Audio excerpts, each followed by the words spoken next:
What if the reason you're still waiting for the right person isn't because God has forgotten about you, but because you're holding on to somebody you already know isn't right for you? You keep praying, God, send me somebody who will love me. Send me somebody who will respect me. Send me somebody who will be faithful. Send me somebody who will understand me. Send me somebody who will pray with me. But while you're praying for Mr. Right, you're still texting Mr. Wrong. You're still answering his calls. You're still checking his social media. You're still accepting apologies without change. Still hoping that one day he's going to become the person you've been praying for. And maybe the problem isn't that God hasn't answered your prayer. Maybe the problem is that you haven't made room for the answer. Sometimes, before God brings something new into your life, you have to be willing to release what you've already discovered isn't good for you. And that's what we're talking about today. God can't send Mr. Right if you're still holding on to Mr. Wrong. Welcome to the Daily Uplift Official for encouragement you can count on. If you're new here, this is where we talk about faith, relationship, healing, wisdom, personal growth, and becoming everything God has created you to be. Subscribe to the channel, share this video with someone who needs it, and stay with me because somebody watching this already knows exactly who Mr. Wrong is. The question is, why are you still holding on?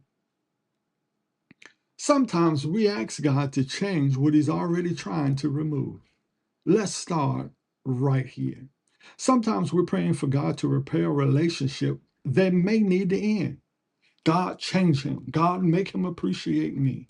God, make him commit. God, make him see my value.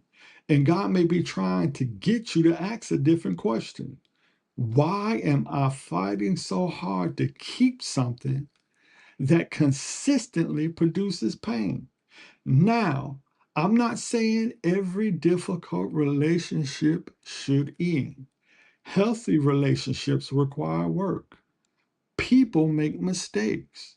Couples go through difficult seasons. Forgiveness matters. Growth matters. Grace matters. But there's a difference between a difficult season and a destructive pattern. A difficult season says we're struggling, but we're both working. A destructive pattern says I'm struggling and I'm the only one working. There's a difference. If you're consistently trying to convince somebody to value you, choose you, respect you, communicate with you, and treat you properly, you need to ask whether you're building a relationship or auditioning for one. You should not have to spend your life convincing somebody that you're worthy of basic respect. You may be in love with his potential, but here's where it gets difficult.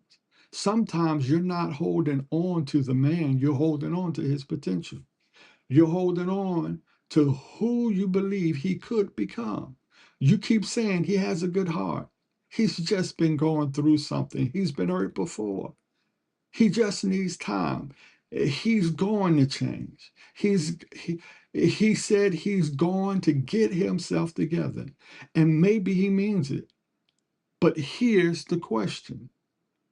What is he actually doing? Because potential can keep you trapped for years.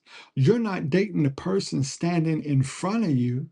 You're emotionally attached to the person you hope he will eventually become.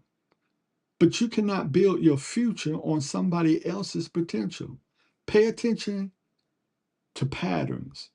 Promises tell you what somebody intends to do. Patterns tell you what they're actually doing. Let me say that again. Promises tell you what somebody intends to do, but patterns tell you what they're actually doing. And when somebody promises or when promises and patterns keep contradicting each other, believe the pattern. Stop confusing history with destiny. Another reason we hold on the wrong person, another reason we hold on to the wrong person is history. We've been together for 7 years. We've invested so much. We've been through everything together. Our families know each other. I don't want to start over. Listen carefully.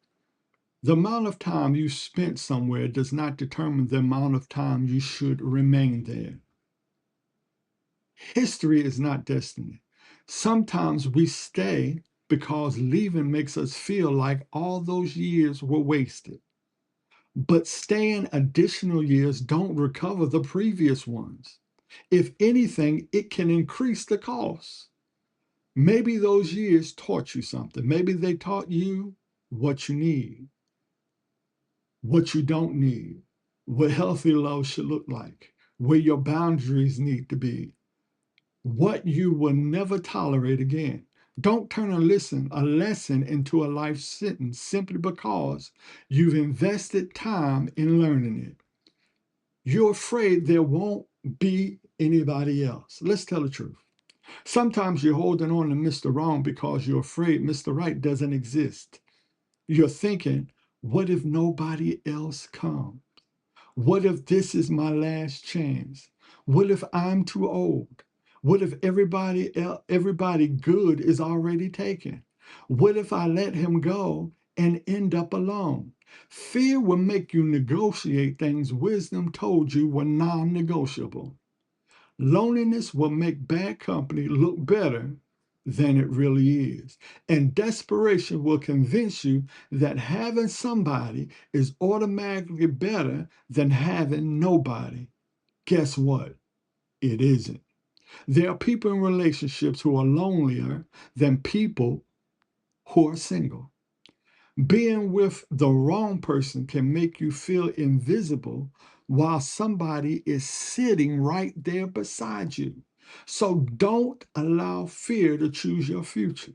There are seasons when being alone isn't punishment, it's preparation, it's a chance to heal, to rediscover yourself, to rebuild your standards, to strengthen your relationship with God, to learn why you tolerated what you tolerated. Because if you don't heal the part of you that accepted Mr. Wrong, you'll meet another Mr. Wrong with a different name. Stop asking for signs you've already received. Somebody really, really, really, really needs this part.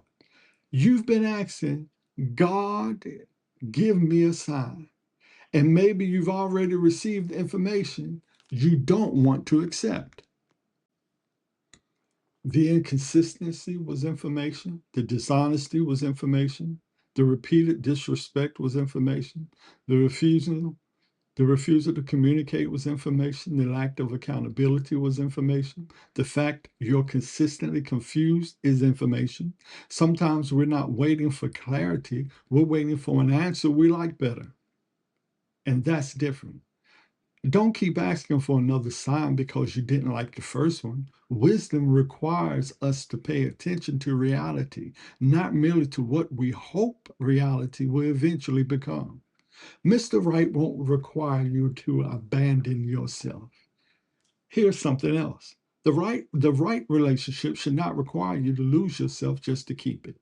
You shouldn't have to become quieter, smaller, less ambition, less confident, less connected to healthy people, less committed to your values, less committed to God. A healthy mate isn't intimidated by your growth. He doesn't need your broken. He doesn't need you broken so that he can feel powerful. He doesn't need you insecure so he'll never leave you or he'll never leave. He doesn't consistently make you question whether you're enough. Healthy love doesn't mean perfect love. There, there will always be disagreements, misunderstandings, bad days, bad. Healthy love indicates, or bad, but healthy love includes respect, accountability, consistency, communication, safety, and growth. Stop calling emotional exhaustion love simply because you don't want to start over. You have to create room for something different. Imagine you're standing with both hands closed tightly around something. And then you're praying, God, give me something better. But your hands are full. Sometimes receiving something different requires releasing what you're clutching. And releasing doesn't mean the relationship meant nothing. It doesn't mean you never loved him. It doesn't mean there weren't beautiful moments. It doesn't even necessarily mean he's a terrible human being. Sometimes two people simply aren't healthy together. Sometimes someone can be a decent person and still not be the right partner for you. You can love somebody and let them go. You can forgive somebody and let them go. You can pray for somebody and let them go. You can wish somebody well and let them go. Letting go isn't always hatred. Sometimes letting go is wisdom. Don't just pray for Mr. Right. Become ready for healthy love. Now, here's the part I don't want you to miss. Don't spend all your time praying for the right person without examining yourself. Ask, am I emotionally ready for a healthy relationship? Have I healed from the last one? Do I know how to communicate? Do I have boundaries? Do I recognize healthy love? Do I know my own patterns? Am I choosing from wholeness or loneliness? Because sometimes we're so focused on finding the right person that we forget about becoming a healthier person. Maybe this season isn't only about God is preparing for you. Maybe this season isn't only about who God is preparing for you. Maybe it's also about who you're becoming. Use this waiting season. Grow, heal, learn, pray. Get counseling if you need it. Build your life. Develop your person. Strengthen your confidence. Become so comfortable with peace that chaos no longer feels like chemistry. That's growth. So if you're watching this holding on to something you already know isn't right for you, I'm not going to tell you that letting go will be easy. Sometimes letting go hurts. Sometimes you'll miss them. Sometimes you'll question your decision. Sometimes you'll remember the good days and conveniently forget the bad ones. That's human. But missing somebody doesn't automatically mean you made the wrong decision. And loving somebody doesn't mean you're supposed to spend your life with them either. Sometimes the hardest prayer isn't God send me the right person. Sometimes the hardest prayer is God give me the strength to release the wrong one.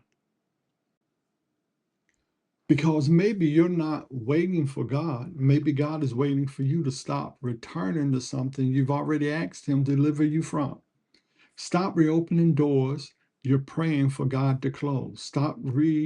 Resurrecting or stop resurrecting relationships that keep burying your peace. Stop confusing familiarity with destiny. Stop believing that letting go means you lost. Sometimes letting go is how you finally make room for something healthier. And whether another relationship comes tomorrow, next year, or much later, your peace is still worth protecting. Don't release Mr. Wrong merely to get Mr. Right. Release what's unhealthy because you finally decided you're ready for something healthier. If this message spoke to you, share this video with someone who's having a hard time letting go of a relationship they already know is no longer right for them. And in the comments, write, I'll make room for better. Let that be your declaration that you're no longer going to allow fear, loneliness, history, or potential to keep you connected to something that's costing you your peace. Subscribe and join us here at the Daily Uplift Official for encouragement you can count on. Remember, trust God, protect your peace, pay attention to patterns, and never become so afraid of being alone that you settle for being loved incorrectly. Keep your faith, keep healing, keep growing, and as always, keep uplifting. And I'll see you in the next video.